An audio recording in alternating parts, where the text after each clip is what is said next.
This is troublesome, कहीं ना कहीं इंटरनेट के कनेक्शन हैं, कभी हमारे यहाँ ये भी पिछले दिनों पावर आउटेज भी था, उस सूरत में भी खासी प्रॉब्लम्स थी। तो ये थोड़ी सी हैसल तो है, इसमें प्रॉब्लम भी है, अंडरस्टैंडिंग का लेवल वो वाला नहीं जो शायद होना चाहिए। But we are really hoping कि from the 1st of February we will be meeting in person in classrooms, followed by fulfilling all SOPs as well. तो सिर्फ ये कुछ टाइम है, तो आई रियली होप कि आप लोग भी इस मुश्किल वक्त से गुजर जाएंगे और हम लोग भी इस मुश्किल वक्त से जो है वो गुजर जाएंगे। ठीक है जी। उसके बाद जो दूसरी चीज़ है, बुक्स वगैरह खैर आपके पास जो है वो यकीनन आप लोग इकट्ठे कर रहे होंगे। एक चीज़ मुझे ये बता दें कि अटेंडेंस वगैरह का क्या आप लोग सेटअप करते हैं?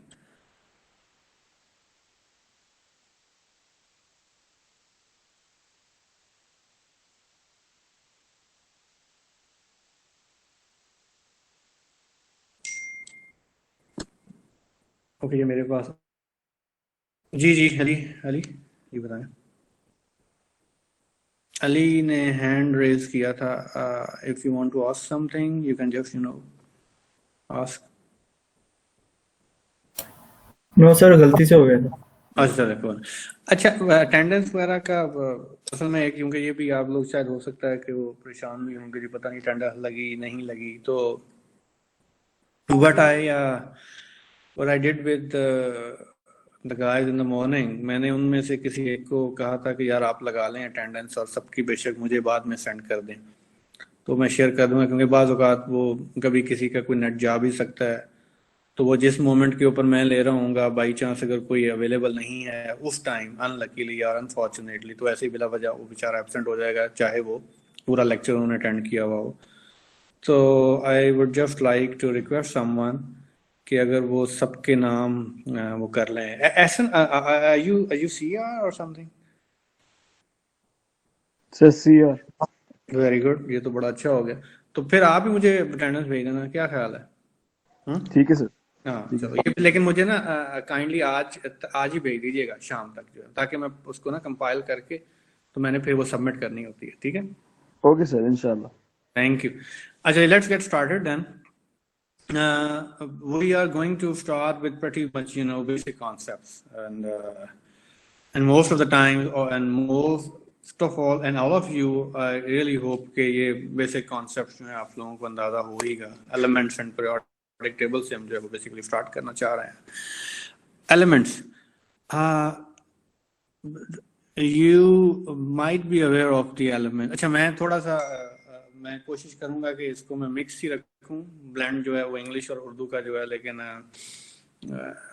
at some stage you should all and you all should have a good understanding of English as well। और आपको हम मीडियम अभी फिलहाल जो है वो इसको रखेंगे, मिक्स ब्लेंड ही रखेंगे, बट स्टिल अगर समवन फेसेस ए प्रॉब्लम या किसी को प्रॉब्लम होती है तो just ask me, message me और टेक्स्ट मी, और you can even ask me how we can improve our listening skills and writing skills and comprehension skills and blah blah।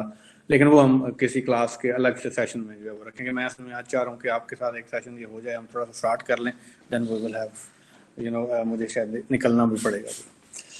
तो elements,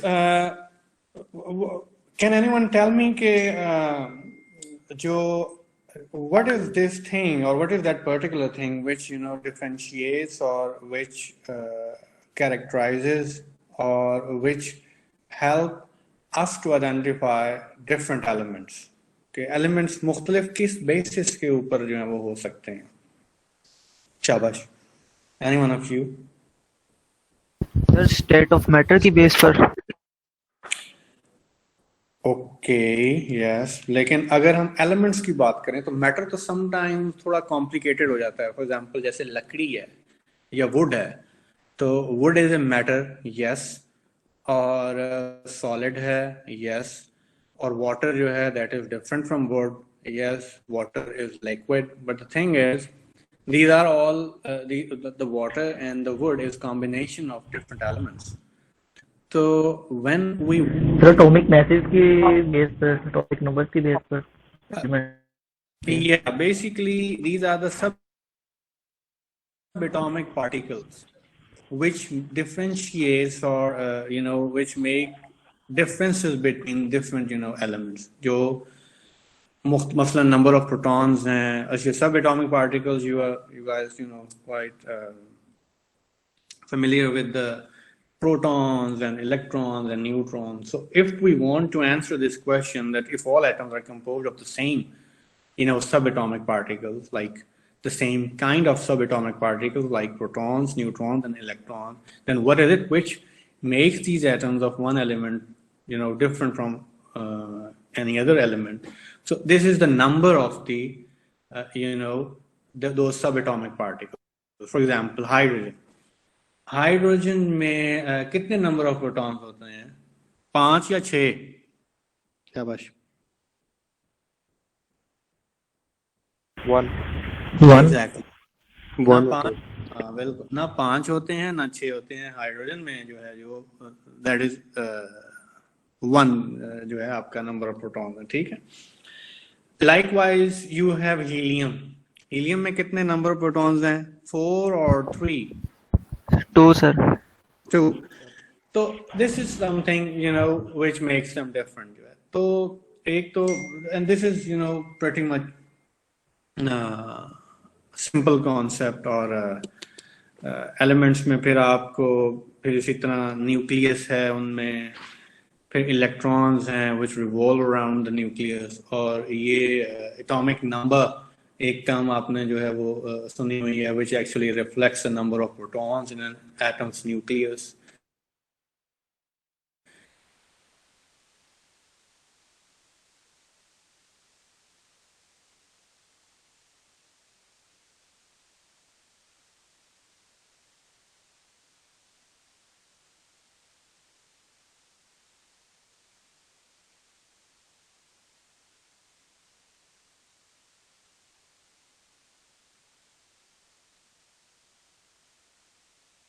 ये सारी जो प्रैक्टिस करने का ऑब्जेक्टिव है या जो केमिस्ट्री पढ़ने का जो बुनियादी ऑब्जेक्टिव है वो यही है कि हम इस नॉलेज को कोई कुछ पर्पसफुल कोई ऐसी चीज बनाने में यूज कर सकें which could actually have a certain objective. ये दूसरी जो इम्पोर्टेंट चीज है वो ये है कि this is not like this कि एक दिन आप सुबह उठे हों और आपको पता चले कि जी अचानक ही एक दिन 116 या 120 या 150 एलिमेंट्स डिस्कवर हो गए हैं और वो आपके सामने इस शक्ल में आ गए हैं, इस अरेंजमेंट में आ गए हैं। This is this happen across a longer period of time. ये एक अरेंजमेंट है। ये जो अरेंजमेंट है ये बेसिकली ये रिफ्लेक्ट कर रही है कि over the period of time, of a certain period of time which is almost like 212 years, तो इन टाइम्स के दौरान जो मैक्सिमम एलिमेंट्स आहिस्ता आहिस्ता जो डिस्कवर होते रहे हैं वो कौन से हैं या वो कब डिस्कवर जो है वो होंगे, ठीक है। तो can you make a gas के जैसे ये इस कलर कोडिंग में जो तमाम एलिमेंट्स हैं दे वर डिस्कवर्ड बिफोर 1800, फिर ये थोड़ी सी जो है वो कलर कोडिंग चेंज हो गई है and it reflects the time between 1800 and 1849.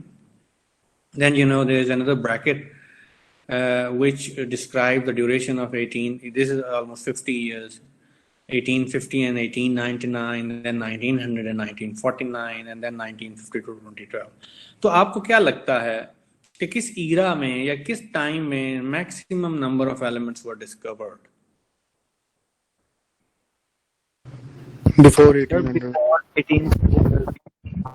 It looks like मेरी भी यही अंडरस्टैंडिंग है। It looks like before 1800 जो है वो मैक्सिमम एलिमेंट्स जो हैं वो डिस्कवर हुए हैं, but this discovery will keep going, मजीद एलिमेंट्स आते जाएंगे और ये पीरियोडिक जो है वो भरता जाएगा। दूसरी जो इम्पोर्टेंट चीज है जो आप अभी देख रहे हैं, आपने हर एलिमेंट को एक सिंबल दिया हुआ है। फॉर एग्जाम्पल हाइड्रोजन के लिए आप कौन सा सिंबल यूज करते हैं? H। बोरॉन के लिए आप B यूज करते हैं, नियॉन के लिए आप Ne यूज करते हैं, पोटेशियम के लिए आप K यूज करते हैं, कैल्शियम के लिए आप C और स्मॉल a यूज करते हैं। तो ये एक अरेंजमेंट बनाई गई है जिसका बेसिक और सोलली ऑब्जेक्टिव ये है कि you should be able to differentiate between these, elements. And can someone tell me then how did these names originate, or how did we, designate these symbols to these elements? तो कोई आप में से student बता सकता है कि ये फॉर एग्जांपल सोडियम है Na, तो ये नाम इसका Na सिंबल, हालांकि सोडियम जो है हमारी इंग्लिश में तो SO से स्टार्ट हो रहा है, तो why not SO and why Na? शाबाश. Any random reason or any rough idea? Sir Greek name है उसका, वो नेट्रियम है. हाँ, मोस्टली असल में चूंकि लैटिन और जो ग्रीक लैंग्वेज, पुराने रोमन्स जो हैं, Romans were quite active in early those days, and they gave name to the elements based on their properties as well. मसलन आर्गन जो है, आर्गन का जो लैटिन उसका कॉरस्पॉन्डिंग वर्ड था लाइक आर्गोस और समथिंग, वो उसका मतलब ही इनर्ट था और जो रिएक्टिव ना हो, तो वो उस हिसाब से उसका नाम पड़ गया. फिर इसी तरह जो लैटिन में सोडियम के लिए नाट्रियम जो है वो यूज हुआ, प्रोबेबली शायद उसकी रिएक्टिविटी की बेसिस के ऊपर जो है, उस किसी को सामने, नाट्रियम को सामने रखते हुए Na जो है वो नाम पड़ गया. क्लोरीन जो है, क्लोरीन को जो है वो हम पढ़ते होते थे, वो रिफ्लेक्ट करता है. तो ये मोर और लेस उनका ओरिजिन जो है, वो कहाँ से ओरिजिनेट हो रहे हैं, कहाँ से बन रहे हैं, किस किस्म की जो है वो प्रॉपर्टीज वो रिफ्लेक्ट करते हैं, उन प्रॉपर्टीज की बेसिस के ऊपर जो है वो उनके नाम उन्हें हमने डेजिग्नेट कर दिए. और ये डेजिग्नेट करने का जो बेसिक ऑब्जेक्टिव यही था कि डिफरेंशिएट इन्हें होना चाहिए. कल को जब हम उसको अप्लाई कर रहे होंगे तो हमें किसी किस्म की कोई ये प्रॉब्लम ना आए. This is just like you guys are in this classroom and we just try to give everyone a unique kind of roll number, so you could not mix up. और आपके नामों से शायद उसको मैनेज करना इतना आसान ना हो, नंबर्स के लिहाज से जो आपकी रजिस्ट्रेशन है उसको मैनेज करना जो है वो आसान होता है. तो ये बिल्कुल उसी तरह की चीज़ है. पहली चीज़ तो है ये. दूसरी इम्पॉर्टेंट चीज़ है वो ये है कि ये जो एलिमेंट्स हैं, and all of these elements they exhibit certain properties. ये मुख्तलिफ किस्म की प्रॉपर्टीज को रिफ्लेक्ट करते हैं और शो करते हैं, और as a matter of fact उन्हीं प्रॉपर्टीज की बेसिस के ऊपर ये फिर अपने कंपाउंड्स जब बनाते हैं उनकी प्रॉपर्टीज भी उसी तरह जो है उनको रिफ्लेक्ट करते हैं. तो initially it was thought कि अगर हम इनको एक खास अरेंजमेंट में अगर ऑर्गेनाइज कर लें तो there is a fashion of properties which repeat after certain time. और वो जब रेपिटिशन होती है तो वो जो रेपिटिशन है वो पीरियोडिकल है. पीरियोडिकल से मुराद ये है कि खास टाइम के बाद जो है वो रेपिट होती है. फॉर एग्जांपल ये लिथियम है, it reflects A metallic character. तो जब उसके बाद बेरिलियम है, फिर बोरॉन है, फिर कार्बन है, फिर नाइट्रोजन है, फिर ऑक्सीजन है, फिर फ्लोरीन है, and then come neon. After that there is sodium. और वो there was a kind of similarity और there was a kind of repetition in the properties when it was compared with the lithium.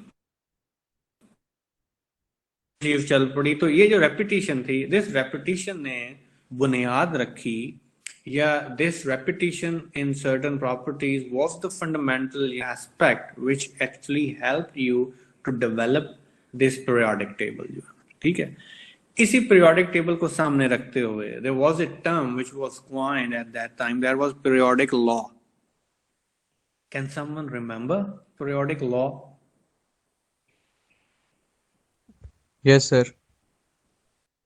Very good. Would you like to state it for me, or just describe it, or just try to let me know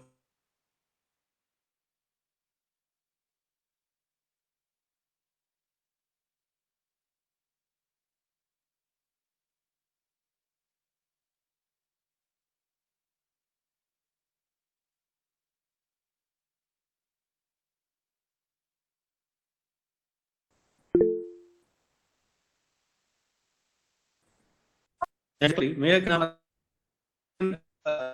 current form है contribution by Mendel current, yes. जो मेरा था ये बिल्कुल ये लोग पहले काम करते थे, was a history, exactly, you are right, but current form is majorly dominated by mental leaves actually.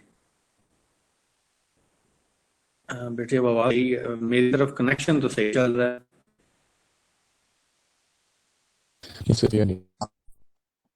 चले बेशक एक दफा वो कर लीजिएगा,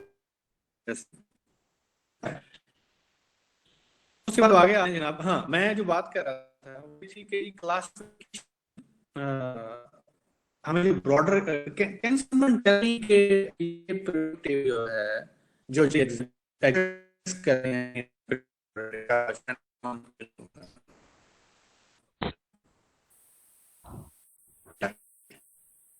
this is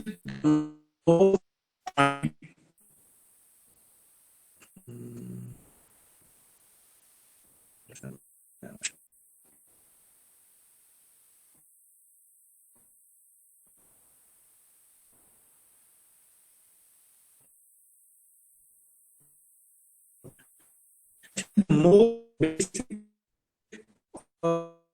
fundamental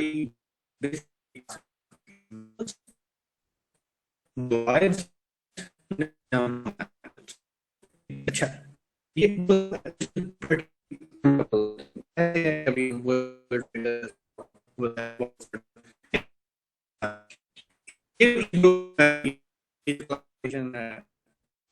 अपनी जो है वो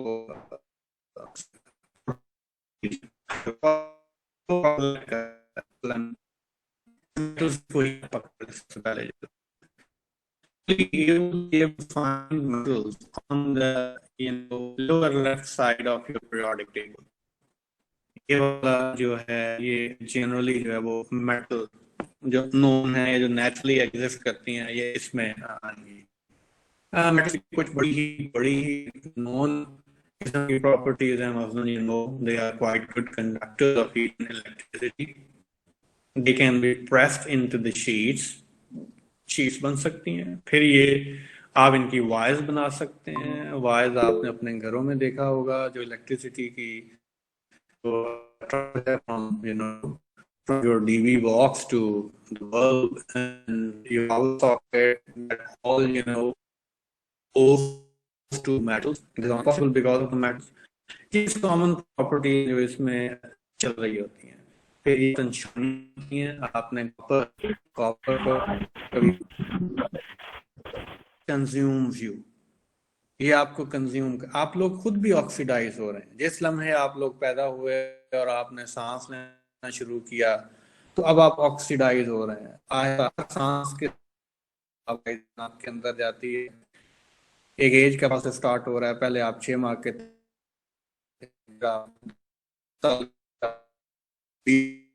30 साल के होंगे, 50 के, 60, 70, 80 और उसके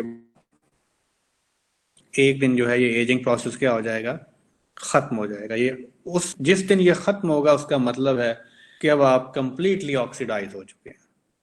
अब आपका मजीद कोई ऑक्सीडेशन जो है वो नहीं हो सकती। और यही वजह है कि अगर आपने कभी ये अक्सर आपने, बल्कि आई डोंट नो कि आप लोग किस हद तक क्रीम्स वगैरह यूज करते हैं, एंटीऑक्सीडेंट्स। नॉर्मली तमाम जो एंटी एजिंग क्रीम्स हैं they claim to be oxidants, के वो आपको ऑक्सीडेशन से बचाते हैं। तो ये एक बहरहाल एक कॉन्सेप्ट है, खैर बाई चांस बातों में से जो है वो निकल आया। तो मेटल्स का एक बहरहाल ये एक टेंडेंसी जो है ना मौजूद है, they get oxidized।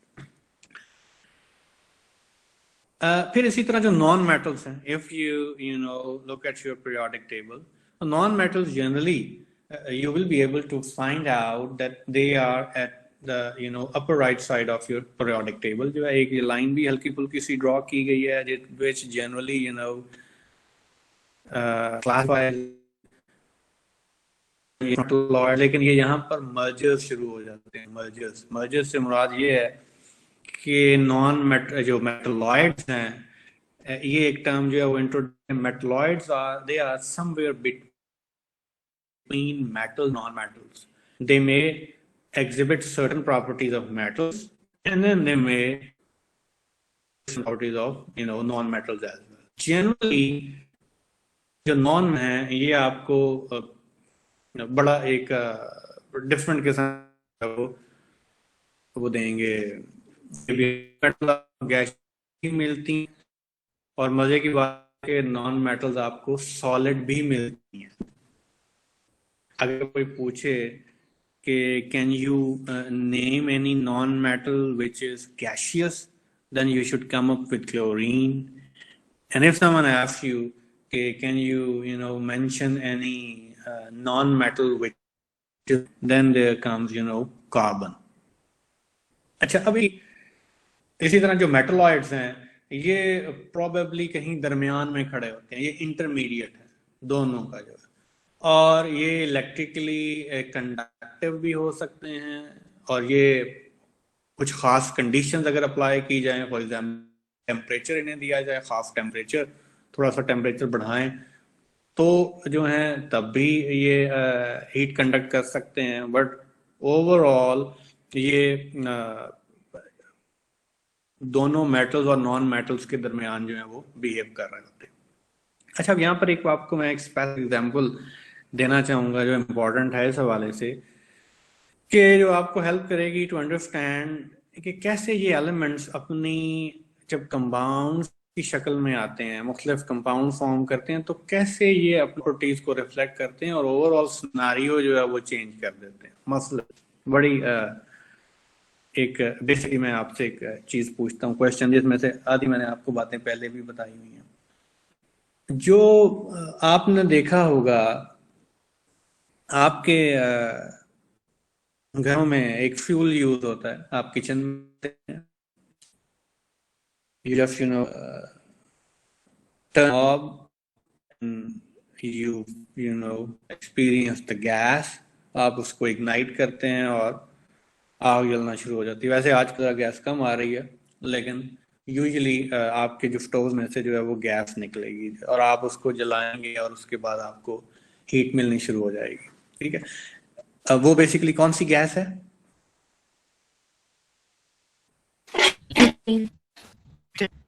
Methane.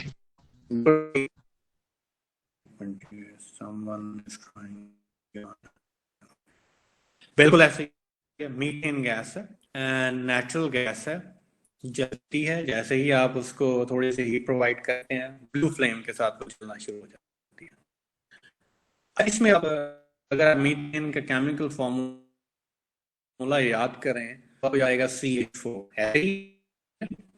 Yes sir. बिल्कुल ठीक। अच्छा, अब कंसीडरिंग दिस, इसका मतलब ये हुआ कि आप देखा एक फ्यूल है और उसमें कार्बन है। Can you tell me any other type of fuel which does have carbon as well? कोई ऐसा और फ्यूल या एनर्जी सोर्स जिसमें कार्बन मौजूद हो, वो कौन सा हो सकता है? सर कोल। एग्जैक्टली, कोल। फिर आप लोग अक्सर बारबेक्यू करते होंगे डेफिनेटली, और बारबेक्यू के लिए आप वो जो टाल है वहां से आप लकड़ी कोयला लेके आते होंगे और फिर वो आप जला के तो बारबेक्यू करते होंगे। वो जो वुड चारकोल है that is totally different from coal, but again that is also carbon based. इसके अलावा कोई और आपकी डेली लाइफ में कोई ऐसा फ्यूल जो आप यूज करते हो और वो भी कार्बन बेस्ड हो? पर petrol. Exactly, gasoline, petrol, diesel, LPG। तो इसका मतलब ये हुआ कि carbon is trying to tell us something here that कि अगर आप ये देखें कि अगर आप फ्यूल्स को, कार्बन बेस्ड फ्यूल्स को चेक करें तो you will be able to find a variety of fuels जो कार्बन के ऊपर बेस्ड हैं और आपकी रोजमर्रा की जिंदगी में आपको अफेक्ट कर रहे हैं, आपको हेल्प भी कर रहे हैं और आप उनको यूज कर रहे हैं। दूसरी तरफ, क्या आप बता सकते हैं कोई ऐसा फ्यूल जिसमें कोई मेटल हो?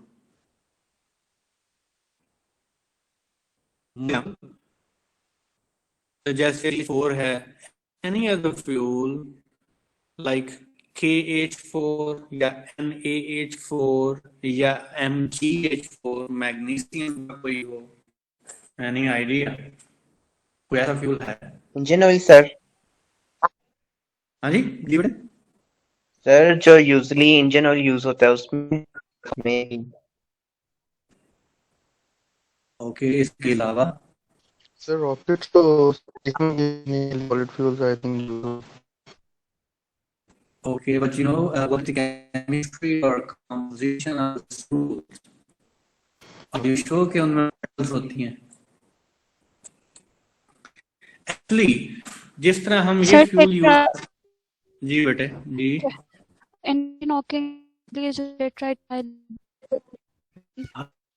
हाँ यार है। लेकिन बेटे वो तो एक ऐसा एजेंट है जो नॉकिंग को रेजिस्ट करता है, but that does not comes under the category of fuel. अच्छा, मैं आपको बताता हूँ, अगर आप मुझे इजाजत दें तो।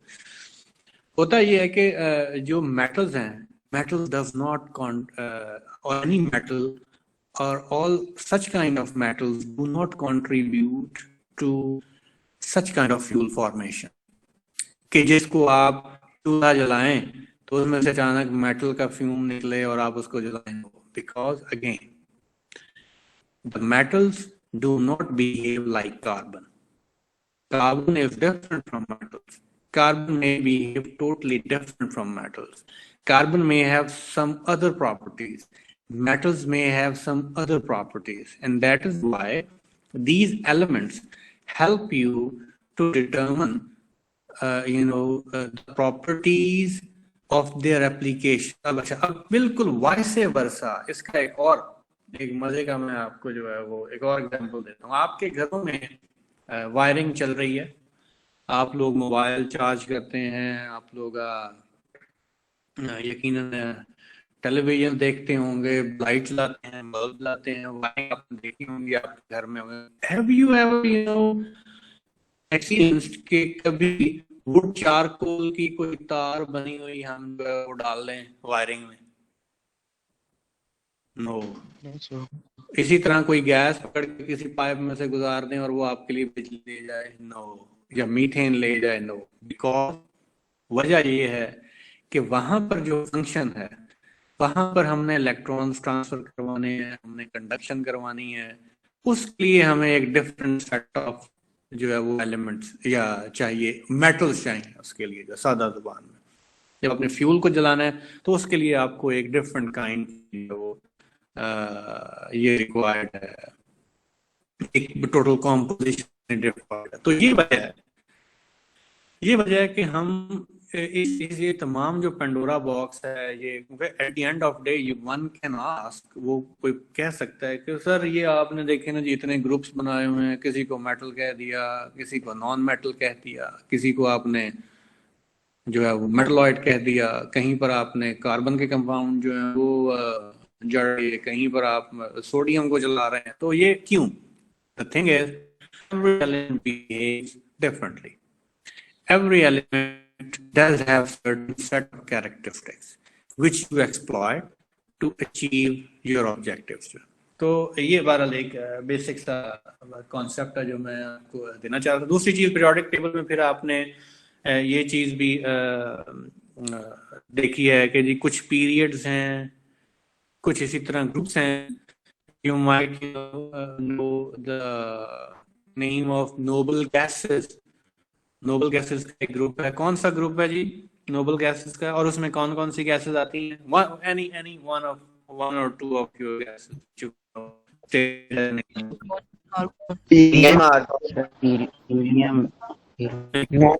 आर्गन। एग्जैक्टली, थैंक यू जी। Zero argon, helium, xenon. बिल्कुल ऐसे ही है, बिल्कुल। फिर इसी तरह एल्कली मेटल्स हैं, फिर आपके पास coinage metal, alkaline earth metals हैं। तो ये एक ग्रुपिंग की गई है। और अच्छा, ग्रुप्स के अंदर प्रॉपर्टीज सेम होती हैं या पीरियड्स के अंदर?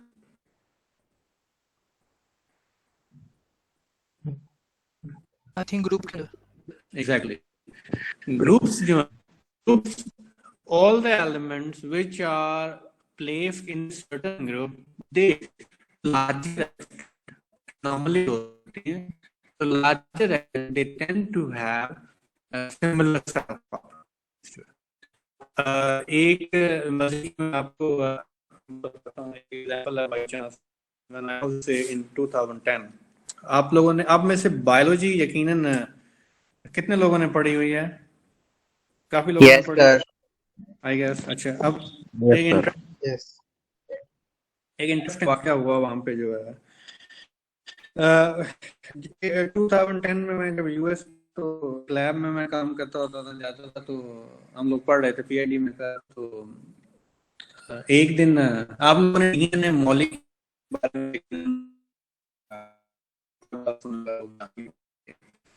डीएनए नाइट्रोजन होती है, और समटाइम हम ये भी कहते हैं कि जी नाइट्रोजन जो है that is the or those nitrogen bases are the backbones of the DNA molecule. ठीक है जी.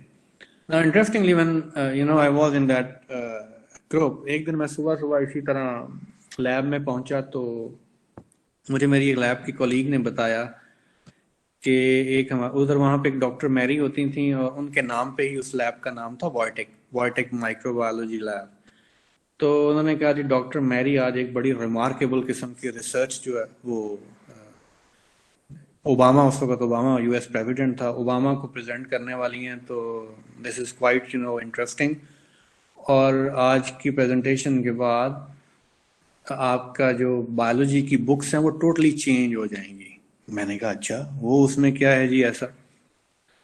तो शी मेंशन्ड कि जो डीएनए का दे एक्चुअली उनके रिसर्च ग्रुप नासा में भी कोई काम करता था. उनके रिसर्च ग्रुप ने एक ऐसा बैक्टीरिया आइसोलेट किया और डिस्कवर किया जिसमें उन्होंने कहा कि जो उस बैक्टीरिया के डीएनए मॉलिक्यूल में आर्सेनिक है इंस्टेड ऑफ नाइट्रोजन. अच्छा, अब अगर आप वो ग्रुप देखें, ये 5A में टॉप पे नाइट्रोजन है, फिर फॉस्फोरस है और फिर आर्सेनिक है.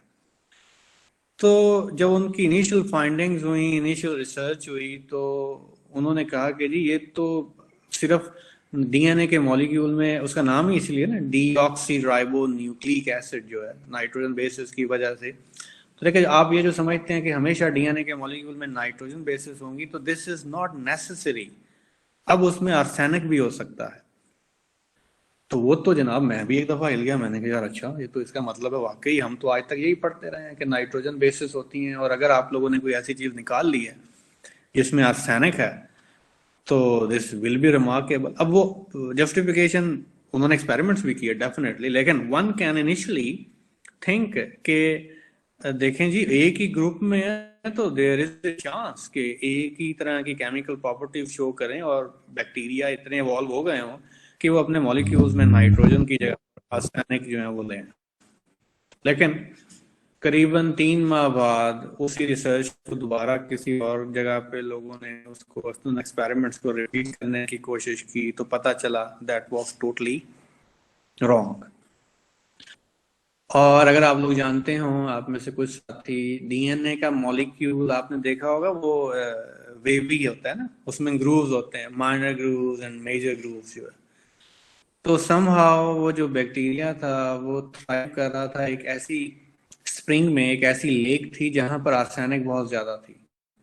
तो उसने अपने ग्रूव्स के अंदर आर्सेनिक जो है वो कर ली, अकोमुलेट कर ली. अब आर्सेनिक का जो है वो उसका आप ये कह लें उसका साइज भी बड़ा था, उसने नाइट्रोजन को ओवरवेलम कर लिया, वो नाइट्रोजन डिटेक्ट ना हुई, और वहां पे लोग ये समझने लग पड़े कि जी ये वाकई आर्सेनिक जो है that may have replaced nitrogen in DNA molecule.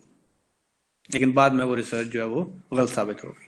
तो कहने का मकसद ये है कि किस तरह बाज़ औक़ात इन स्पेकुलेशंस के ऊपर आप एक बहुत बड़ी रिसर्च और फाइंडिंग्स खड़ी कर लेते हैं, बट अगेन जो साइंटिफिक मेथड्स हैं दे rely on experimentation and again experimentation. So that is why this is important कि आप एक चीज को जितनी दफा ज्यादा वो कर लेंगे, एक्सपीरियंस कर लेंगे, एक्सपेरिमेंट कर लेंगे, तो आप जो है वो कोई चीज जस्टिफाई करने की पोजीशन में जो है वो होंगे।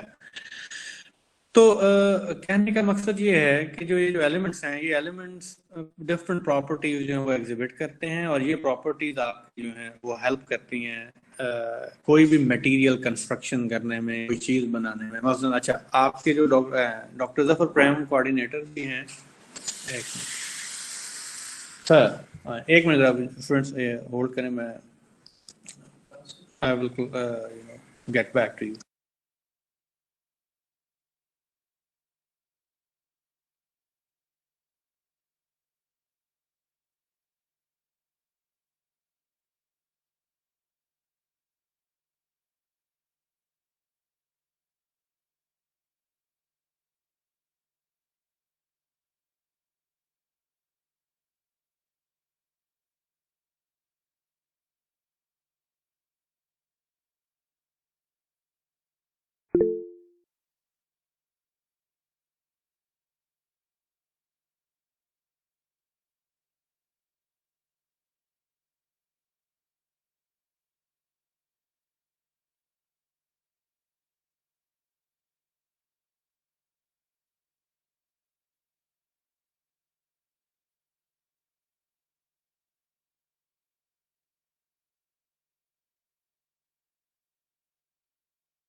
जी आई एम बैक।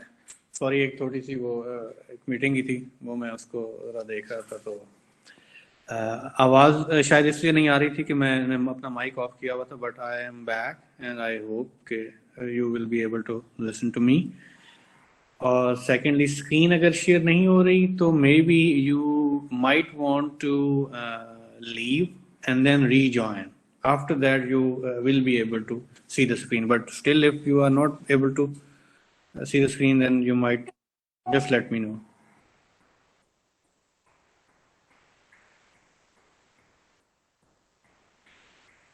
अच्छा जी,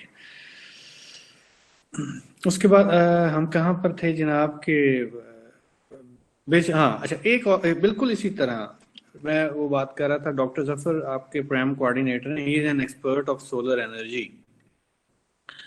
तो what you can do and what you can ask him कि क्या चीज़ है ऐसी मेटल्स में, या जब हम पीरियोडिक टेबल को सामने रखते हैं तो जो बिल्कुल पहली नज़र में व्हाट डू यू थिंक कि कौन से ऐसे एलिमेंट्स हैं जो हमें हेल्प कर सकते हैं वो बनाने में, सोलर प्लेट्स बनाने में। Because as long as there are non metals like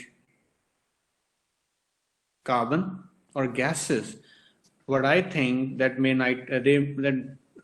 such kind of non-metals and metalloids might not be suitable for the production of solar plates जो। तो इसलिए ये जो एलिमेंट्स हैं, ये एलिमेंट्स आपके एक बहुत बड़ी सपोर्ट आपको देते हैं, जिसकी मदद से आप अपनी डेवलप कर सकते हैं, उसकी एप्लीकेशन डेवलप कर सकते हैं उनको सामने रखते हुए। एंड देन, और ख़ास तौर पर जैसे आप लोग एनर्जी एंड एनवायरमेंटल इंजीनियरिंग के स्टूडेंट हैं, एनर्जी इंजीनियरिंग के स्टूडेंट हैं, और probably in subsequent semesters you will be learning about lots of chemical energy resources, और उनमें फिर आप ये चीज़ भी आप एक गैस करेंगे और आप अंदाज़ा लगाएंगे कि हर एलिमेंट की एक अपनी जो है वो सिग्निफिकेंस है when it comes to energy resources. आप अकेले कार्बन को ही अगर पकड़ लें तो आज तक आप चाहे वो पेट्रोल है या गैसोलीन है या डीजल है या नेचुरल गैस है या कोल है या वुड चारकोल है या पेट्रोलियम कोक है, तो कार्बन ने बतौर एनर्जी सोर्सेज एक बहुत लंबा स्पैन ऑफ टाइम एंजॉय किया है। People have progressed, nations have progressed, China has boosted its economy on the basis of these carbon based fuels। तो इस तरह ये जो एलिमेंट्स हैं, आप ये देखें कि सिंपल एक पीरियोडिक टेबल है, but that periodic table tells you a lot of things that how things are, developed. यहाँ तक कोई question पूछना है तो पूछिए, and let me have a quick break of 1 minute because I just want to have some water.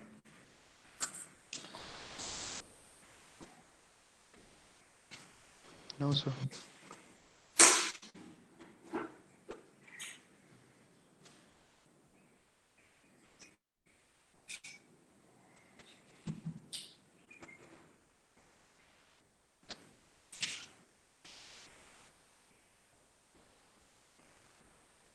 Okay, that's good.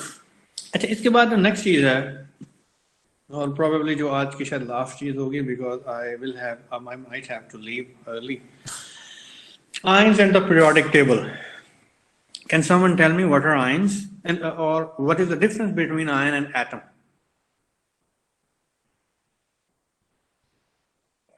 Sir किसी भी charge species को हम आयन कहते हैं. Okay. और एटम न्यूट्रल होता है. जी बिल्कुल ठीक है. जो आयंस हैं, ions basically, the formation of ions is basically an effort by an atom to just look like a noble gas, because जो noble gases हैं, या अगर आप noble gases की chemistry को थोड़ा सा observe करें तो you will be able to find out कि इनके जो outer shells हैं, they are quite, they are not only rich in electrons but they are sufficiently having electrons, just like neon 2 and 8 का जो combination है. अच्छा, अब इसमें होता ये है कि every other element of the periodic table just wants to look like a noble gas. वो ये चाहते हैं कि हम बिल्कुल noble gas की तरह लगें. अच्छा, उनकी ये जो एफर्ट है कि वो नोबल गैस की तरह लगें, इस एफर्ट के दौरान वो या तो इलेक्ट्रॉन्स लूज कर लेते हैं या इलेक्ट्रॉन गेन कर लेते हैं. मसलन अगर हम स्पेसिफिकली एग्जांपल लें सोडियम की, तो सोडियम का जो कॉम्बिनेशन है वो 2 8 and +1 है. 2 और 8 10, और 10 और 1 कितने हो गए? 11. तो नियॉन जो है वो जो कॉम्बिनेशन लेकर बैठा है वो है 2 + 8 = 10 का. तो sodium just wants to again look like neon, so what sodium will try to do is to lose the electron, और वो इलेक्ट्रॉन को लूज कर दे, और लूज करने के बाद जो है, इसका मतलब ये हुआ कि अगर मैं आपको ये कहूँ या आपसे ये पूछूं कि सोडियम एटम नियॉन की तरह लगता है या सोडियम आयन नियॉन की तरह लगता है, तो आपका क्या जवाब होगा? Sodium ion. एग्जैक्टली. और बिल्कुल इसी तरह क्लोरीन की अगर आप एग्जांपल लें, क्लोरीन जो है वो जिस कॉम्बिनेशन के ऊपर खड़ा है 2 + 8 + 7 के ऊपर, और आर्गॉन जो है वो 2 + 8 + 8 पे खड़ा है. तो क्लोरीन जो है, chlorine tends to gain an electron in order to have a combination of 2 + 8 + 8, and by having or accepting an electron it will just look like argon, but now that is chloride ion. तो argon की तरह chlorine atom होगा या chloride ion होगा? Chloride ion. Exactly. This is the basic concept, और ये आपको अंदाजा भी है, और ये भी आपको अंदाजा है इस चीज का भी कि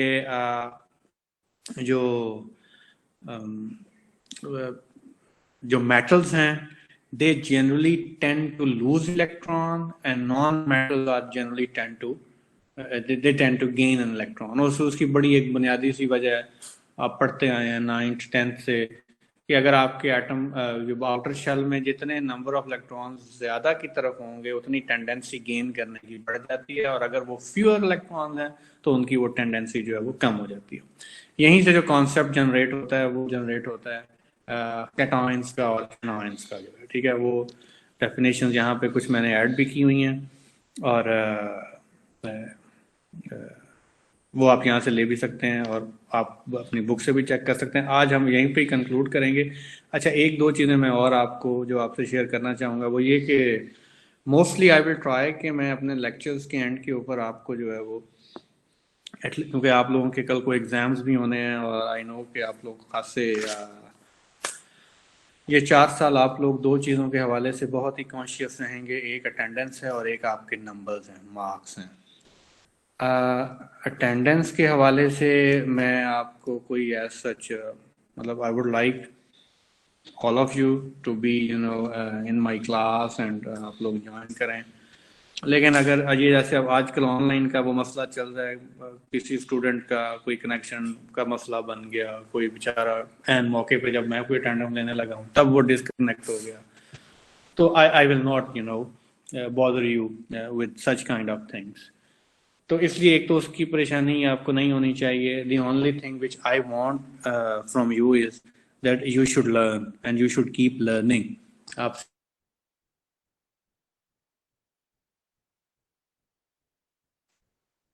going for advanced courses in the coming semesters. Secondly, numbers के वाले से भी आप परेशान ना हो, numbers भी आपको बहुत ज़्यादा मिलेंगे, थोड़े से कम मिलेंगे लेकिन ज़्यादा ही मिलेंगे जो। लेकिन what normally I do is कि यार अपने लेक्चर के एंड पे मैं नॉर्मली अपने बच्चों से, जो स्टूडेंट्स हैं, उनसे मैं शेयर कर लेता हूँ कि जी मैं किस किस्म के क्वेश्चंस आपसे एक्सपेक्ट कर सकता हूँ when we will be going for exams.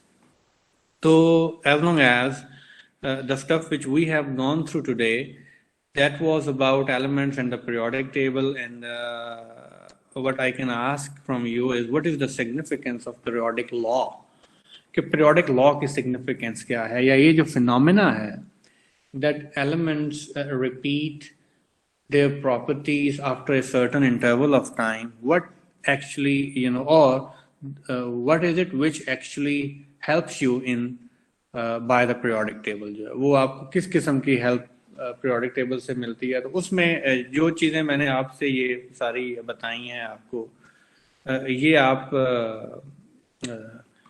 कर सकते हैं, इसको डिस्क्राइब भी कर सकते हैं खुद से भी, लेकिन आप you can just share your ideas with me, I can just have that check. लेकिन ये अभी बड़े बेसिक कॉन्सेप्ट्स हैं, इनसे कोई मेजर क्वेश्चन जो है वो इस तरह आपको नहीं आएगा, वो आगे वाले जो आपके सब्सिक्वेंट लेक्चर्स हैं उनमें आपको जो है वो मिलते जाएंगे।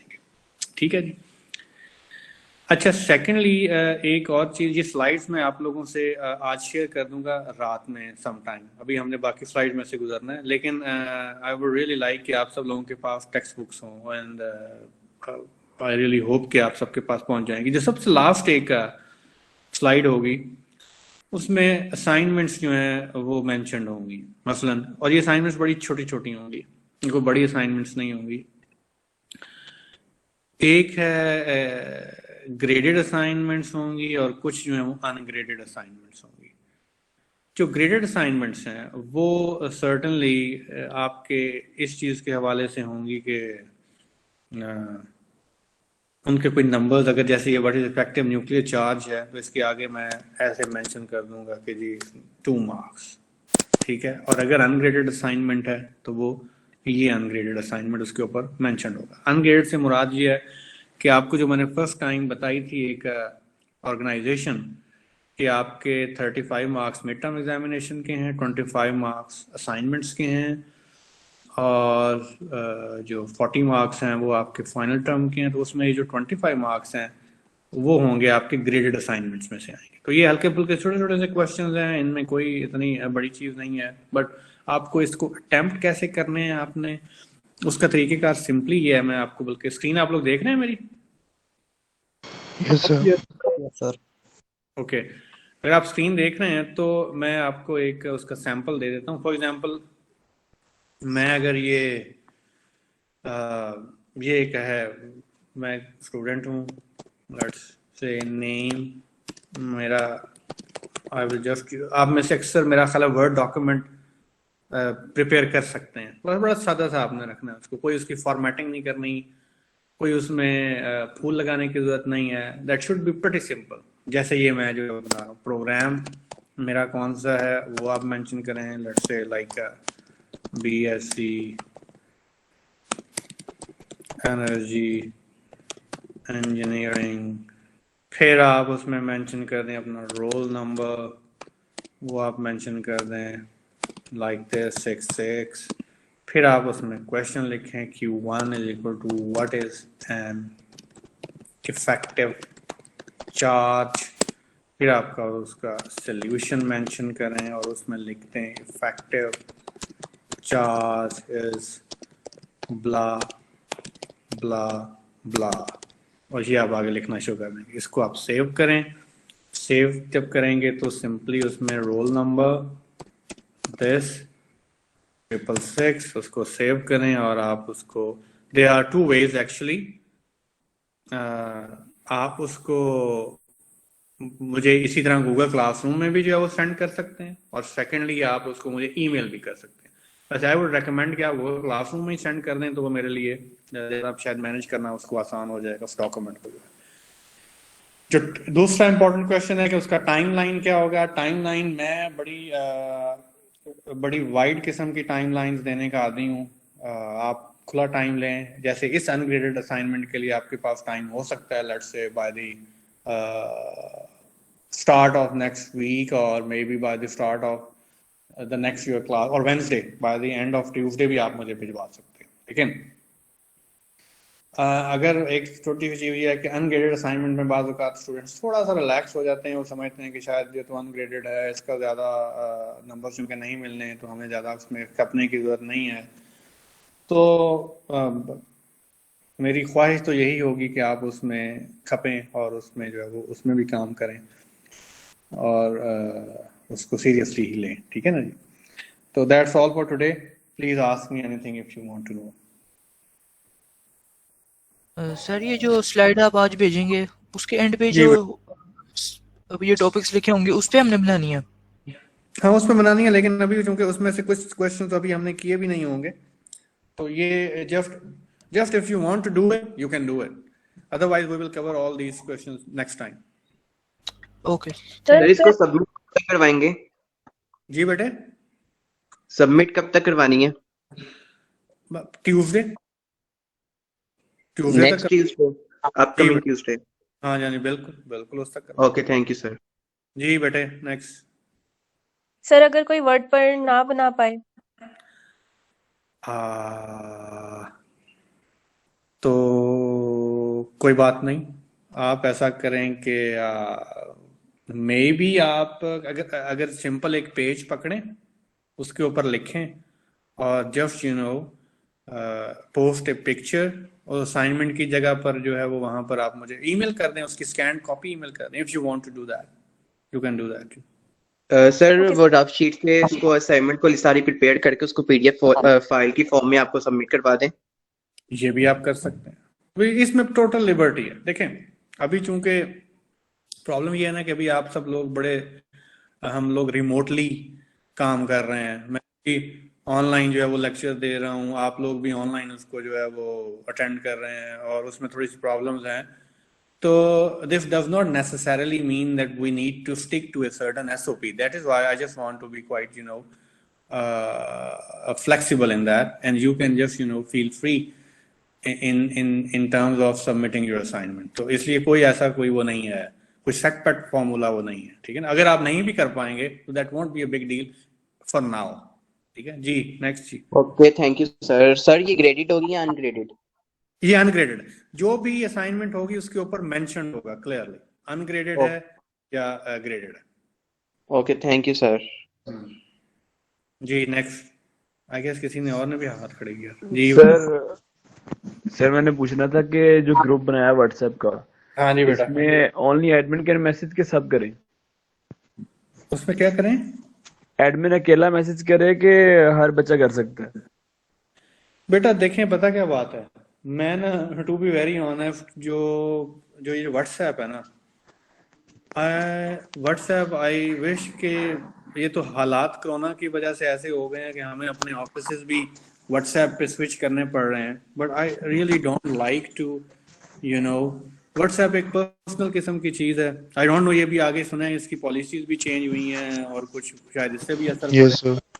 तो आई रियली डोंट नो। लेकिन बेहतर ये है कि जो व्हाट्सएप के जो आपने ग्रुप्स बनाए हुए हैं ना, that should be only for posting announcements, posting Google classroom links और इस तरह की इंफॉर्मेशन के लिए होना चाहिए, किसी को नहीं करना चाहिए।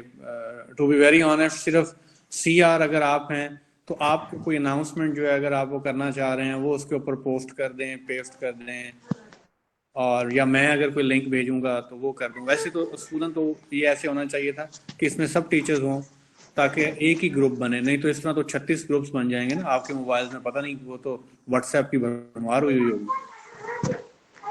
यस सर, ग्रुप्स तो सारे हर सब्जेक्ट के अलग अलग बनाए हुए हैं, क्योंकि कई टीचर्स कह रहे थे कि हमारा सेपरेट बनाया जाए। मे भी ये हर कुछ टीचर की ख्वाहिश जैसे हो सकती है, तो इसमें बस सिर्फ इस चीज का एहतियात किया जाए। I would really like you to this group should be quite professional. अब आप लोग ग्रेजुएट स्टूडेंट्स हैं, अब आप लोगों ने आगे यूनिवर्सिटी में आ गए हैं, तो university style is totally different kind of style, तो आई रियली होप के आप लोग बहुत कुछ सीख भी रहे होंगे और आहिस्ता आहिस्ता आप सीखते भी जाएंगे, तो इसलिए ये थोड़ी सी इस चीज का एहतियात जो है वो कर लीजिएगा।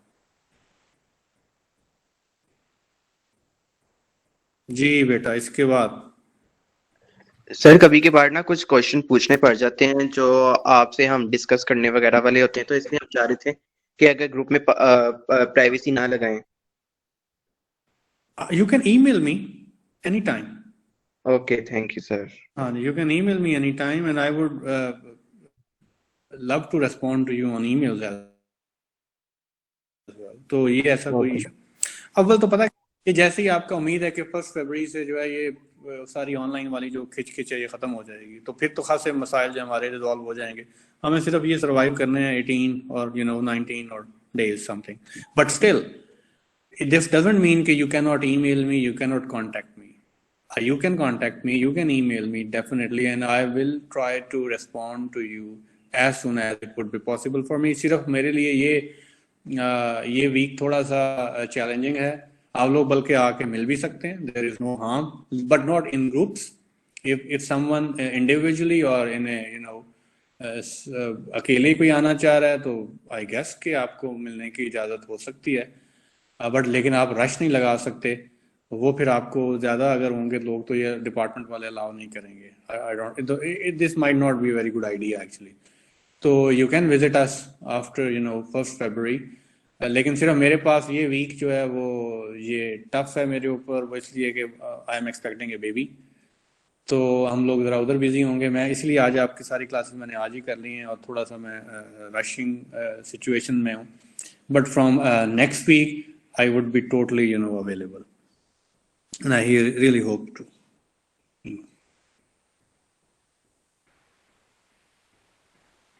ठीक है ना जी? Sir best of luck sir.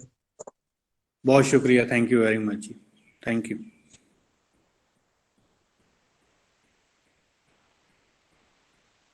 और क्वेश्चन? मैं ख्याल कुछ और भी किया था, आई गेस हैंड्स रेज हुए थे। Sir attendance? जी अटेंडेंस? जी बेटे, अटेंडेंस? हाँ जी लगाओ। वो ऐसा आप मैनेज कर लेते हैं जरा अटेंडेंस को जो है? यस सर, मैं कर लेता हूँ। हाँ, ये ना अटेंडेंस बेटे सबकी लगेगी, सब लोग हैं, तो आप सिर्फ वो आप अभी बेशक लगा लें अटेंडेंस और वो मुझे भिजवा दें। हैं, ठीक है सर, मैं भिजवा देता हूँ। और कोई question? No sir. Thank you very much जी, इंशाल्लाह नेक्स्ट वीक में हमारी मुलाकात होगी यकीनन। ठीक है जी, ओके सर। इंशाल्लाह। Okay sir, thank you, thank you so much. Thank you. Allah Hafiz. Allah Hafiz. Thank you sir. Allah